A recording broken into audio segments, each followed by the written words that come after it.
దివంగత మహానేత వైఎస్ఆర్ ముఖ్యమంత్రిగా ఉన్న 5 ఏళ్లు ప్రజలకు ఏం కావాలో అడిగి మరీ సంక్షేమ పథకాలు ఇచ్చారని ఏపీ కాంగ్రెస్ పార్టీ అధ్యక్షురాలు వైఎస్ షర్మిల గుర్తు చేశారు. ఆరోగ్యశ్రీ, ఫీజు రీయింబర్స్మెంట్, రుణమాఫీ, ఉచిత కరెంట్ ఇలా ఎన్నో పథకాల్ని ఆయన ప్రవేశపెట్టినవే అని 2006 ఫిబ్రవరి 2న మన్రేగా పథకానికి శ్రీకారం చుట్టారని సోనియా గాంధీ అప్పటి ప్రధాని మన్మోహన్ సింగ్ చేతుల మీదుగా ఈ పథకాన్ని ప్రారంభించారని పేర్కొన్నారు. ఇప్పుడు బీజేపీ వచ్చాక ఉపాధి హామీ పథకం ఊపిరి తీస్తుందని విమర్శలు గుప్పించారు. మన్రేగా పథకాన్ని యథాతథంగా అమలు చేయాలని డిమాండ్ చేశారు. రాజశేఖర రెడ్డి గారి గురించి నేను మీకు చెప్పాల్సింది కొత్తగా ఏమీ లేదు. ఇక్కడ చాలా మందికి రాజశేఖర రెడ్డి గారు చాలా బాగా తెలుసు. ఎన్నో అద్భుతాలను అద్భుతంగా చేసి చూపించిన నాయకుడు రాజశేఖర రెడ్డి గారు. కేవలం 5 సంవత్సరాలు మహానాయకుడు. కేవలం 5 సంవత్సరాలే ముఖ్యమంత్రిగా ఉన్నది. కానీ 5 సంవత్సరాలలో ఎన్నో కార్యక్రమాలు చేశాడు. పేదల కోసం చేశాడు, రైతుల కోసం చేశాడు. ఉచిత విద్యుత్ అయితేనేం, రుణమాఫీ అయితేనేమి, ఆరోగ్యశ్రీ అయితేనేమి, ఫీజు రీయింబర్స్మెంట్ అయితేనేమి, 108 అయితేనేమి, లక్షల మందికి పేదలకు ఇందిరమ్మ ఇల్లు అయితేనేమి, పేదవాళ్లకు భూములు ఇవ్వడం అయితేనేమి, లక్షల ఎకరాలు, ఇలా 1 కాదు 2 కాదు ఎన్నో అద్భుతమైన పథకాలు చేశారు రాజశేఖర రెడ్డి గారు. అప్పుడు రాజశేఖర రెడ్డి గారు ముఖ్యమంత్రిగా ఉండంగా 2006లో కాంగ్రెస్ పార్టీ కేంద్రంలో మన్మోహన్ సింగ్ ప్రధానమంత్రిగా ఉన్న రోజుల్లో ఈ కార్యక్రమానికి శ్రీకారం చుట్టారు. మహాత్మా గాంధీ జాతీయ గ్రామీణ ఉపాధి హామీ పథకం, మన భాషలో కరువు పని అంటాం, లేక ఉపాధి హామీ పని అంటాం. ఆ రోజుల్లో ఎంతో వైభవంగా ఇదే రాయలసీమలో అనంతపూర్లో బండ్లపల్లి అనే గ్రామంలో సరిగ్గా ఫిబ్రవరి 2వ తేదీకి మొన్న 20 సంవత్సరాలు అయిందని నేను కూడా ఆ గ్రామానికి వెళ్లడం జరిగింది. 20 సంవత్సరాల క్రింద ఇదే రాయలసీమలో పురుడు పోసుకుంది ఉపాధి హామీ పథకం. కాంగ్రెస్ 10 ఏళ్లు అధికారంలో ఉంది. ఆ 10 ఏళ్లు బ్రహ్మాండంగా నడిచింది ఉపాధి హామీ పథకం.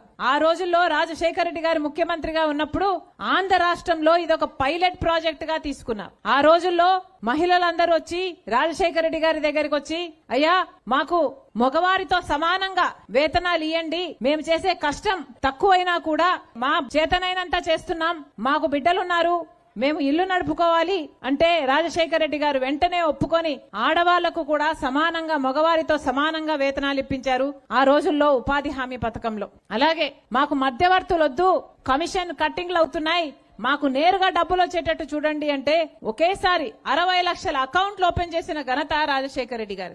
మన రాష్ట్రంలో విధి విధానాలన్నీ రూపొందిస్తే ఆ తర్వాత ఫేజ్ 2లో దేశమంతా అమలైంది ఉపాధి హామీ పథకం. ఎంతో అద్భుతంగా అమలైంది. మన రాష్ట్రంలో అయితే రాజశేఖర రెడ్డి గారు ముఖ్యమంత్రిగా ఉండంగా 1,10,00,000 జాబ్ కార్డులు ఇచ్చారు. అంటే దాదాపు 2,25,00,000 మంది కుటుంబానికి ఇద్దరేసుకున్నా అంతమంది పని చేశారు ఉపాధి హామీ పథకంలో. అంత వైభవంగా జరిగింది ఉపాధి హామీ పథకం. అసలు ఇంతటి ఉపాధి హామీ పథకం ప్రపంచంలోనే ఎక్కడా లేదంట.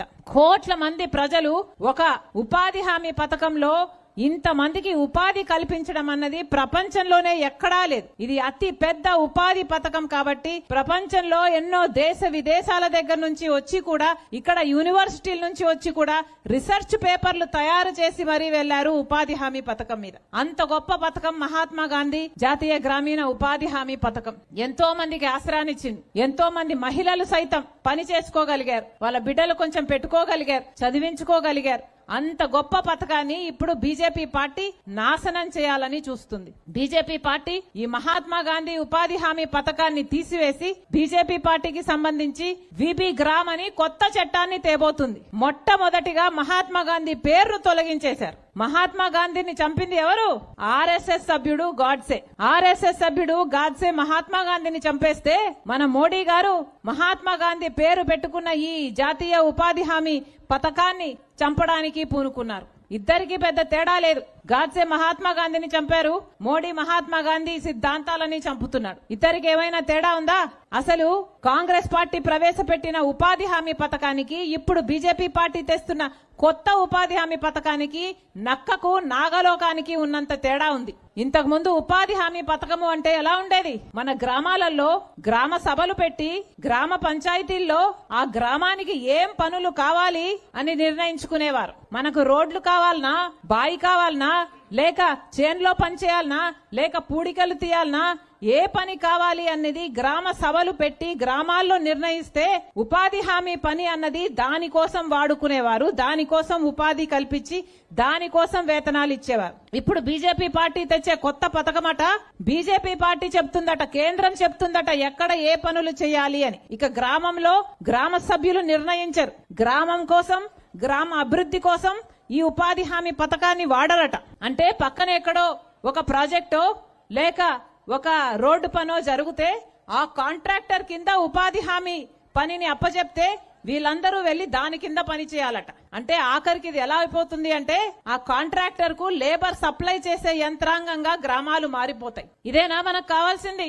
ఆలోచన చేయండి. ఎక్కడ చూసినా ఇప్పుడు బీజేపీ పార్టీ పోస్టర్లు పెడుతుంది. కాంగ్రెస్ పార్టీ 100 రోజులే ఇచ్చింది ఉపాధి హామీకి, మేము 125 రోజులు ఇస్తాము అని. చూసారా అన్నా? ఎక్కడైనా చూసారా? పోస్టర్లు పెడుతున్నారు, పెద్ద పెద్ద హోర్డింగ్లు కూడా పెడుతున్నారు. ఇప్పుడు కోట్లు ఖర్చు పెడుతున్నారు. దానికోసం 200 కోట్లు ఆల్రెడీ విడుదల అయిందంట. కాంగ్రెస్ పార్టీ 100 రోజులు ఇస్తుంది, మేము 125 రోజులు ఇస్తాము అని. అయ్యా, మేము సూటిగా ప్రశ్నిస్తున్నాము.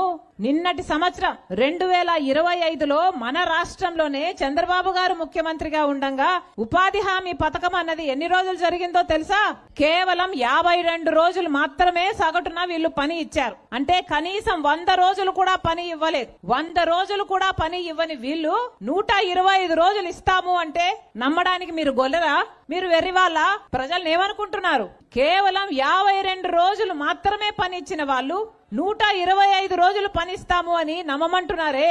ఇది అన్యాయం కాకపోతే ఏమిటి అంటున్నాం. మళ్లీ చెప్తున్నాం, వీళ్లకు చిత్తశుద్ధి లేదు. కనీసం 100 రోజులు కూడా పని ఇవ్వని వీళ్లు 125 రోజులు ఇస్తామంటున్నారు. 125 రోజులన్న మాట పచ్చి అబద్ధం. ఇది మోసం, ఒక బూటకం. దీన్ని నమ్మకండి. ప్రతి ఒక్కరూ దీన్ని వ్యతిరేకించాల్సిన అవసరం ఉంది. ఇంతకు ముందు ఉపాధి హామీ పథకంలో ఎన్ని గంటలు పనిచేసేవారమ్మా? 6 గంటలో 5 గంటలో పని చేసేవాళ్ళు. ఇప్పుడు కొత్తగా వచ్చే ఈ బీజేపీ చట్టంలో 12 గంటలు పని చేయాలట. అది కూడా మండుటి ఎండలో పని చేయాలట. ఆడవాళ్ళకి చేతైతుందా? అసలు మగవాళ్ళకైనా చేతనవుతుందా? ఉపాధి హామీ పథకానికి ఇంతకు ముందు మొత్తం నిధులు కేంద్రమే ఇచ్చేది. కానీ ఇప్పుడేమంటున్నారంటే 60% మాత్రమే కేంద్రం ఇస్తదట, 40% రాష్ట్ర ప్రభుత్వం పెట్టుకోవాలట. ఇది అన్యాయం కాకపోతే ఏమిటి అని అడుగుతున్నాం. ఇది వరకు మొత్తం కేంద్రం ఇచ్చే పథకంలో అన్యాయంగా ఇప్పుడు కోతలు పెట్టి రాష్ట్రాలు పెట్టుకోవాలి అంటే రాష్ట్రాలు పెట్టుకోగలవా? అసలు మన ఆంధ్ర రాష్ట్రం పెట్టుకోగలదా? మన ఆంధ్ర రాష్ట్రానికి ఇప్పటికే ప్రభుత్వ ఉద్యోగస్తులు కూడా జీతాలు ఇవ్వడానికి కూడా డబ్బు లేవు. మరి చంద్రబాబు గారు ఎక్కడి నుంచి తీసుకొచ్చి పెడతారు? అందుకే సూటిగా అడుగుతున్నాం చంద్రబాబు గారు. ఈ బిల్లుకు మద్దతు ఇచ్చారు చంద్రబాబు గారు పార్లమెంటులో. 60% కేంద్రం పెట్టుకుంటుంది, 40% రాష్ట్రం పెట్టుకుంటుంది అని మద్దతు ఇచ్చిన తర్వాత ఇప్పుడు మళ్లీ బీజేపీ చుట్టూ తిరుగుతున్నారు 40% డబ్బులు ఇవ్వండి అని. అసలు బిల్లుకు మద్దతు ఇవ్వడం ఎందుకు? మళ్ళీ ఇప్పుడు అడుక్కొని తిరగడం ఎందుకు? అసలు ఎవరిచ్చారు చంద్రబాబు గారికి ఈ హక్కు? ఎవరి తరపున చంద్రబాబు గారు బిల్లుకు మద్దతు ఇచ్చారు? అసలు మన రాష్ట్ర ఎంపీలను తీసుకువెళ్లి బీజేపీ అక్కడ మద్దతు ఇస్తున్నారు. బీజేపీ పార్టీ అధికారంలో ఉంది.